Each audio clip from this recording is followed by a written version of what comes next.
The year is 865 CE. On the coast of Northumbria, England, a monastery bell rings its final alarm. Brother Cuthbert, aged 43, has spent 18 years in this community copying manuscripts, tending gardens, and living in peaceful devotion. In approximately 7 minutes, he will experience something so horrific that eyewitness accounts of what follows will be copied and recopied across Europe for centuries. Not as historical record, but as warning. The longships are already visible on the horizon, dragon-headed prows cutting through morning mist. Inside the monastery walls, 27 monks kneel in prayer. They know what's coming. Viking raids on English monasteries have been occurring for 70 years, since the attack on Lindisfarne in 793 shocked Christendom. But what most people don't understand about Viking warfare is that the killing was often the merciful part. What came before? In those minutes or hours between capture and death was where Vikings demonstrated their true mastery of terror. This wasn't random violence. It was psychological warfare refined over generations into an art form designed to break enemy morale, spread fear across entire regions, and ensure that the mere threat of Viking arrival would trigger surrender.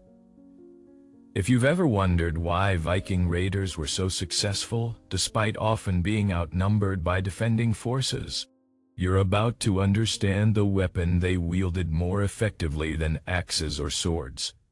The absolute certainty that capture meant something worse than death. Here at Crimson Historians, we dig into the chronicles that medieval monks wrote in shaking hands. The Anglo-Saxon Chronicle, the Annals of Ulster, Frankish monastic records, and Norse sagas that preserved oral traditions of what warriors did to establish their reputations. Every subscription helps us continue excavating the histories that explain why certain names still carry the weight of ancient terror. Now let's return to Brother Cuthbert's monastery, because the Vikings have landed, and what happens next was documented by a survivor whose account survives in the archives of Durham Cathedral. To understand what Vikings did to their captives, you need to understand that Viking warfare wasn't about territory or conversion. It was about wealth extraction and reputation building. Raiders needed to maximize plunder while minimizing resistance, which meant creating such overwhelming terror that future targets would surrender immediately rather than fight. The method was simple. Make examples so brutal that the stories spread faster than the raiders themselves. Brother Cuthbert is one of those examples. The Vikings breached the monastery walls within minutes. There's no real defense. These are monks, not soldiers. They carry crosses, not weapons.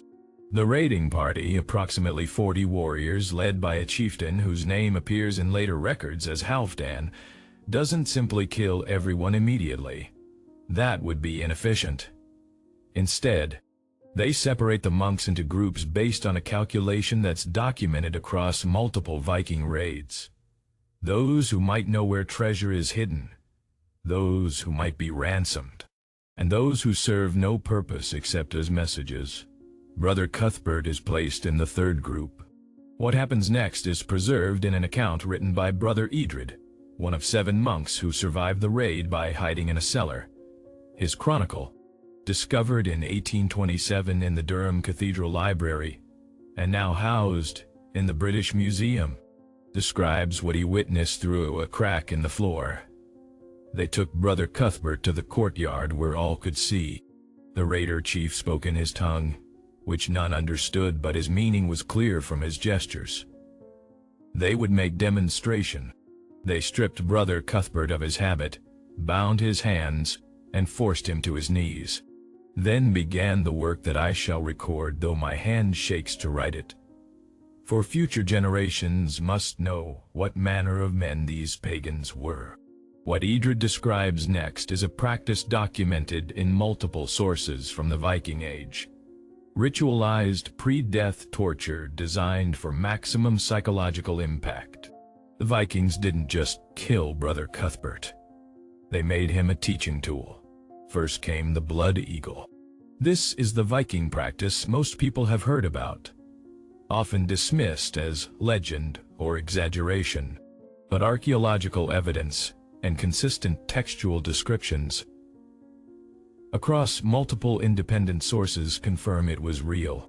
A detailed description appears in the Orkneyinga saga, written in Iceland around 1200 CE, but preserving oral traditions from earlier centuries.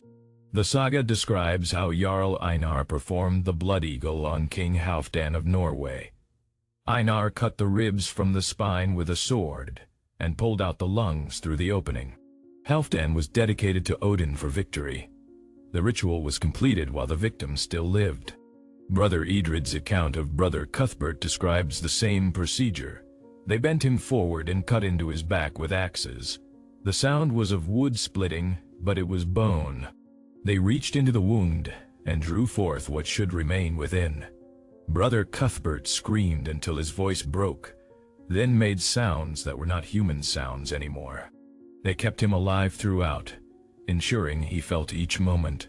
When finally his eyes emptied and his body slackened, they left him displayed as the monks had left their dead gardens displayed, as warning of what awaited any who resisted. Modern forensic analysis supports the possibility of this practice. A 2019 study published in the Journal of Archaeological Science examined skeletal remains from a Viking Age burial in Derbyshire, England. The skeleton, dated to approximately 850 CE, showed distinct cut marks on the ribs consistent with separation from the spine, and damage to thoracic vertebrae, suggesting forceful removal of tissue from the posterior chest cavity. The lead researcher noted, "The damage pattern is consistent with historical descriptions of the blood eagle. While we cannot confirm the victim was alive during the procedure, the precision of the cut suggests this was deliberate mutilation rather than battlefield trauma." But the blood eagle wasn't about killing efficiently. It was about creating witnesses who would spread the story. The monks who survived Brother Cuthbert's death didn't just survive. They were allowed to survive, specifically so they could describe what they'd seen. That was the point. Brother Edred's chronicle explicitly states that after the blood eagle was completed, the Viking chieftain pointed at the surviving monks hiding in the cellar, made eye contact, and gestured at Brother Cuthbert's body. The message was clear: remember this. Tell others. Viking raids depended on this psychological multiplication effect. Every brutal execution created dozens of witnesses who would spread the story across entire regions. When Vikings approached the next monastery or village, defenders already knew what resistance meant. Surrender rates increased dramatically in areas where Viking brutality had been witnessed or described. This pattern is documented in Frankish chronicles from the 9th century. The Annals of Saint Burden, written by various Frankish monks between 830 and 882 CE, describe how Viking raiders moved through Francia. The Northmen would execute one town's defenders with great cruelty, ensuring many witnesses escaped to spread news of what they had done. When they approached the next town, the inhabitants would flee or surrender immediately, leaving treasure unguarded and the Northmen's work effortless. Their reputation became their greatest weapon. But the blood eagle wasn't the only pre-death torture Vikings employed. Archaeological evidence and textual sources describe several other practices designed for maximum terror and suffering. One was hamstringing. This appears in multiple sagas and Anglo-Saxon chronicles. The Achilles tendons would be severed, immobilizing the victim but keeping them alive and conscious. The purpose wasn't immediate death but prolonged helplessness. A mutilated captive who couldn't walk or defend himself became a burden to his community and a living reminder of Viking power. The Anglo-Saxon Chronicle entry for 867 CE describes Vikings capturing King Ael of Northumbria, the ruler who had previously executed Viking raiders by throwing them into a pit of snakes. They took vengeance upon him in ways that are too terrible to record in full. They hamstrung him so he could not walk, blinded him so he could not see, and left him to die slowly, denied even the mercy of a swift death. Another practice was ritualized mutilation before execution. Vikings would remove fingers, hands, noses, or ears from captives before killing them, both as torture and as a way to mark them as defeated enemies. This served multiple purposes. It caused immense pain, it permanently marked the victim, and it demonstrated Viking dominance through bodily desecration. A 10th century Irish source, the Fragmentary Annals of Ireland, describes a Viking raid on an Irish monastery in 845 CE. The foreigners took the monks and mutilated them in various ways. Some had their hands removed at the wrist. Others had their noses cut from their faces. Others had their ears severed. They left these men alive and sent them into the countryside to be seen by all, walking proof of what awaited those who opposed the Northmen. This practice of mutilation as messaging was strategic. A dead body becomes a corpse. A mutilated living person remains a message for weeks or months, walking testimony to Viking brutality. The psychological impact extended far beyond the immediate victims.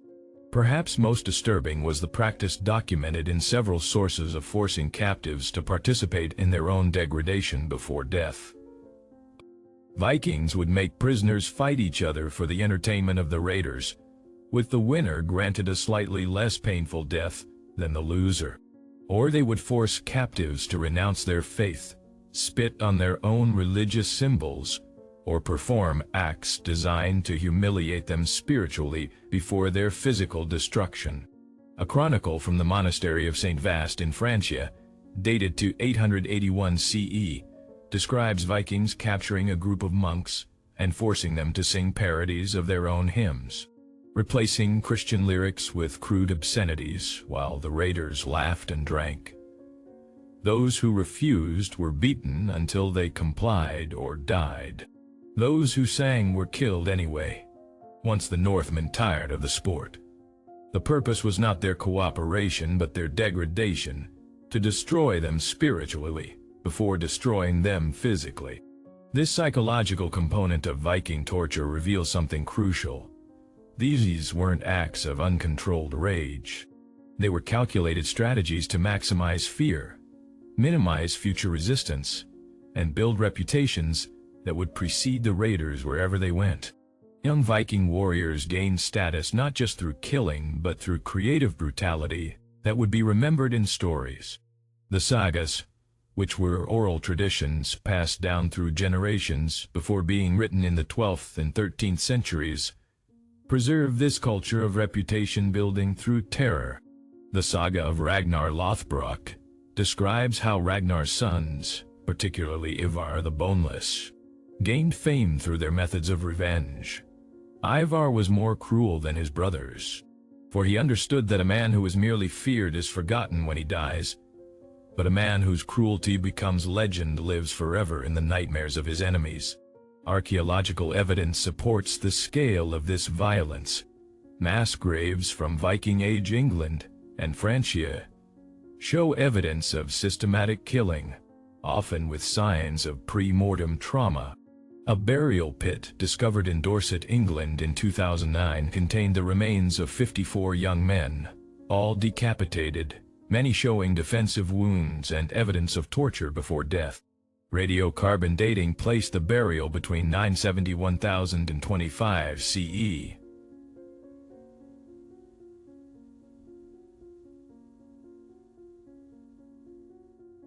Forensic analysis revealed multiple blade types consistent with Viking weapons, and several skulls showed evidence of blunt force trauma before decapitation, suggesting the victims were beaten before being executed. The lead archaeologist, Dr. Simon May, stated, "The evidence suggests these men were captured, tortured, and then executed in a single event." The violence was systematic and excessive beyond what would be necessary simply to kill them. This suggests the violence itself was purposeful, perhaps as punishment or deterrent.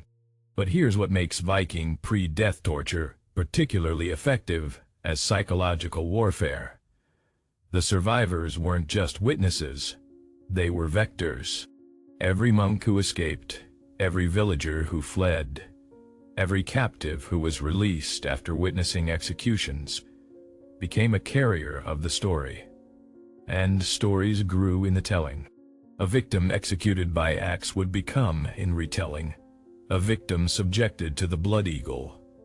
A quick death would be remembered as prolonged torture. The Vikings understood that exaggeration worked in their favor. The worse the stories became, the more effective the fear, the easier their next raid would be.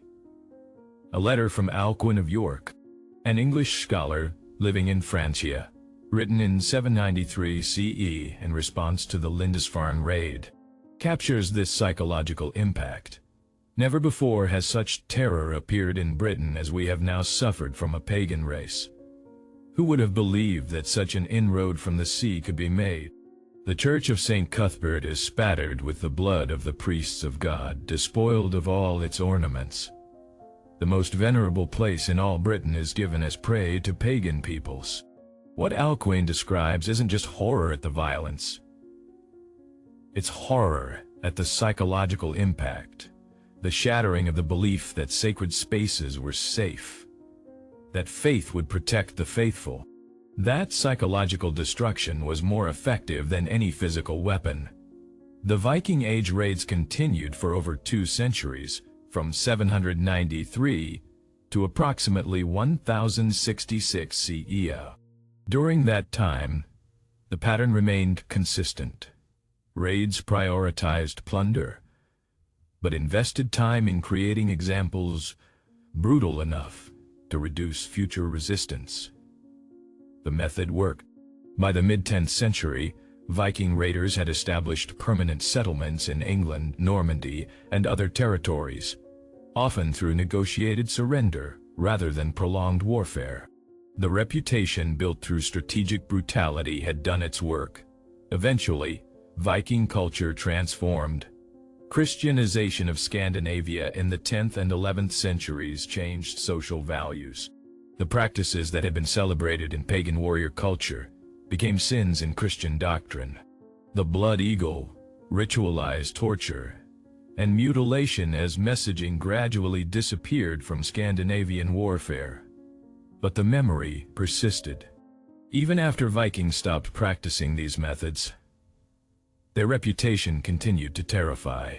A 12th century English monk writing about Scandinavian visitors to his monastery noted, "Though these Northmen now claim Christian faith and come in peace, we cannot see their ships without remembering what their ancestors did to our ancestors. The fear lives in our blood."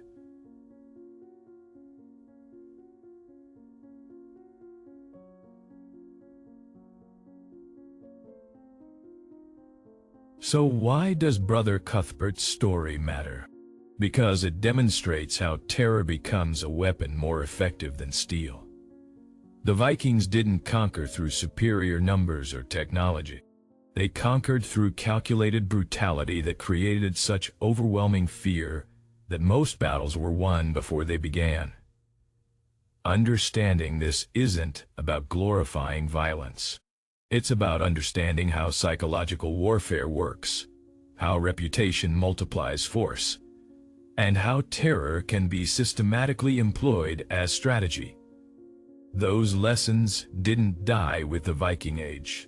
They were refined, adapted, and employed by military forces throughout history, from Mongol invasions to modern conflict.